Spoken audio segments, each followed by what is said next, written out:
धीरे धीरे समय पास आ रहा है इस रणबेरी का।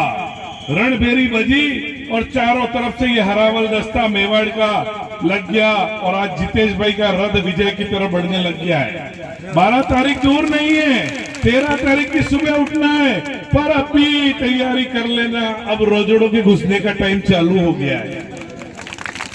तो एराई क्यों है, उगी क्यों है, लड़वा पहला रोजड़ा खाई नहीं से ध्यान रखो है। तो पहली बात है हमें गिरने बांटने जाए चौकीदारी करवी है, पर कार्यकर्ताओं से एक विशेष अपील है कि कहीं पे भी अपना जोश वहीं खोए, कोई उतावलापन नहीं करें। ये लोग मोखला गए, खुद की गाड़ियां तोड़ेंगे, आरोप बाप पे लगाएंगे, खुद नीचे गिरेंगे, आरोप बाप पे लगाएंगे। तो हमारे कार्यकर्ताओं का बड़ा दिल रखिए, अगर अपन से कोई उलझे तो भी उलझना नहीं है 13 तारीख तक, ये कसम खा लेना पहली बात। तो दूसरी रही बात, सरकार सत्ता में है और इनके पास कुछ बचा नहीं है, तो ये अपनी ताकत का बेजा इस्तेमाल कर रहे हैं। मैं पिछले 13 दिनों से यहाँ पे हूँ। मेरे संगठन ने मुझे आदेशित किया कि दिग्विजय जी आप सलूम्बर में जाओगे और जितेश भाई के लिए राजकुमार जी का निर्देश था, मोहन जी का निर्देश था, तो मैं सलूम्बर की पंचायत जितनी कर सकता सारी बात यहाँ बताऊंगा नहीं, तो वहां पे भी रोजड़े घुस जाएंगे। मैं कहा बुआई करके खेड़ के आ गया हूँ। पर रही बात, समय वो आ गया है कि यहाँ का सर्व समाज पहली बार राजकुमार जी के बाद पहली बार किसी की तरफ झुका है, तो वापिस जितेश जी की तरह लग रहा है। मेरे यहाँ ओबीसी के अध्यक्ष बैठे हुए हैं, पाटीदार समाज के मुखिया बैठे हैं, भीम आर्मी के लोग बैठे हैं, यादव समाज के लोग बैठे हैं, राजपूत समाज के लोग बैठे हैं। तो ये बैनर सर्व समाज का उम्मीदवार के साथ लेके चलने लगा है। साथियों, अभी 2 दिन से एक सोशल मीडिया पे आपको जोरदार चीज पता पड़ी होगी कि डूंगरपुर में परसों रात को मैं तो यहाँ के पास की एक पंचायत में भाई माधव जी के साथ बैठक कर रहा हूँ और सलूम्बर कार्यालय में रात को जाता हूँ। काका बाटियां बना रहे थे, पूड़ी और सब्जी, तो मैं कहा बन जाए तो थोड़ा खा लूं। इतने में मेरे पास समाचार आता है कि डूंगरपुर की एक होटल में पुलिस जाती है, एसपी खुद, और मुकदमा बढ़ाती है। मुकदमा बढ़ाए कोई बात नहीं, वो बेचारे दोनों सलूम्बर क्षेत्र के थे, एक राजपूत था एक आदिवासी, दोनों को मुलजिम बनाती है और अंत में उस होटल का मालिक मेरे को बताते हैं। तो मैं इस माइक के और मंच के माध्यम से कहता हूँ, उस होटल के बारे में जब मैंने पता किया तो उस बिल्डिंग की वैल्यू 2 से 2.5 करोड़ है, और अगर वो बिल्डिंग मेरी है, मुझे मालिक बता के मुलजिम बनाया, तो मैं वो एसपी साहब को गिफ्ट कर दूंगा अगर वो बिल्डिंग मेरी निकली तो। झूठे मुकदमे बढ़ाने बंद करो।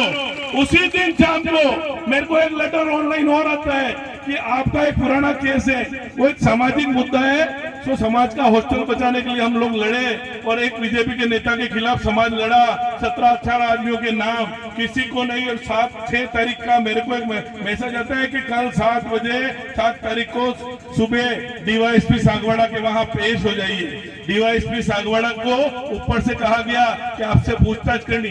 भाई 16 आदमी है, 13वें नंबर पे मेरा नाम है, अकेला पूछताछ करने में ही मिला इनको। कोई बात नहीं, उसका जवाब वक्त देगा। पर ये कुल मिला के इनका एक ही माहौल था। मुझे एक नेता ने कहा आप यहाँ से सलूम्बर छोड़ दो तो आपके खिलाफ कोई कार्रवाई होगी। मगर सलूम्बर तो मैं तब तक नहीं छोड़ूंगा जब तक झंडा गाड़ा हुआ उसको ऊपर सोनारा माता से वापिस उसको लहराऊंगा नहीं, तब तक। वक्त आ गया है, मेवाड़ का जो 550 साल पुराना इतिहास था आज वापिस यहाँ लिखा गया है। किसी समय में राणा प्रताप के नेतृत्व में हम सब एक हुए थे, आज राजकुमार जी के नेतृत्व में हम एक हुए। 36 कौम एक ध्वजा पे आ गई, वो उन पार्टियों को जच नहीं रहा कि बाप पार्टी के साथ सामान्य के लोग जुड़ रहे हैं, ओबीसी के लोग जुड़ रहे हैं, तो ऊपर पर्ची मंत्री को दिक्कत हो गई। पर्ची मंत्री को ये दिक्कत पड़ गई कि मेरी तो दुकान हिल जाएगी। ये बीजेपी की सीट थी, उसमें भी इन्होंने सेंध मार दी और कहीं कहीं इन्होंने हमारा नुकसान कर दिया। तो सारे हथकंडे अपनाएंगे, तो कार्यकर्ता अपना मनोबल नहीं करना है। मुझे को इन्होंने हिस्ट्री शीटर बताया, सारे मुकदमे बताए, 18 मुकदमों में बाइज्जत बरी हुआ और मुकदमे जलते जलते वकील बन गए, LLB कर ली मैंने। हर चुनाव में 2 मुकदमे होते हैं। मैंने सोचा इस बार क्या हुआ, तो इस बार भी 2 मुकदमे गिफ्ट दे दिए, 2-4 दिन और बचे। पर इसकी चिंता नहीं है, ये लड़ाई लड़ेंगे। जिस आदिवासी समाज ने प्रताप के लिए अपना सर दिया, अगर इस आदिवासी समाज के लिए मुझे जरूरत पड़ेगी तो मैं भी मेरा सर भी देना पड़ेगा, पीछे नहीं आऊंगा। बस हमें पीछे नहीं झुकना है। और ये लड़ाई एक बार आज फिर कह दूं, ये वोट 4 साल के लिए और ये जितने जीत गए और जो जीतने बाकी है उनसे कभी सौदेबाजी मत करना क्या दिया।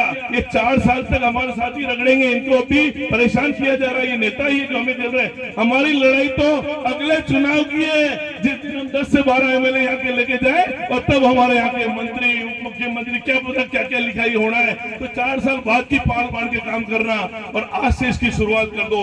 आज मंच ने मुझे ये मौका दिया, उसके लिए आभार। और इस क्षेत्र के तमाम कार्यकर्ताओं को कहता हूँ, अब सोना नहीं है, सोने का समय चला गया, अब जागना है और जो सोए हुए उनको जगाना है। निश्चित तौर पे हम जीत रहे हैं और आज मंच के माध्यम से कह रहा हूँ, जीत रहे थे खुमारी मत आ जाना, 1 लाख वोट से ऊपर ला रहे, 1,05,000 वोट हम नंबर में लेके बताएंगे। ये हमारी गणित निश्चित है। पहली बार आज उससे जस्ट डबल करके आ रहे हैं, क्योंकि सर्व समाज साथ है।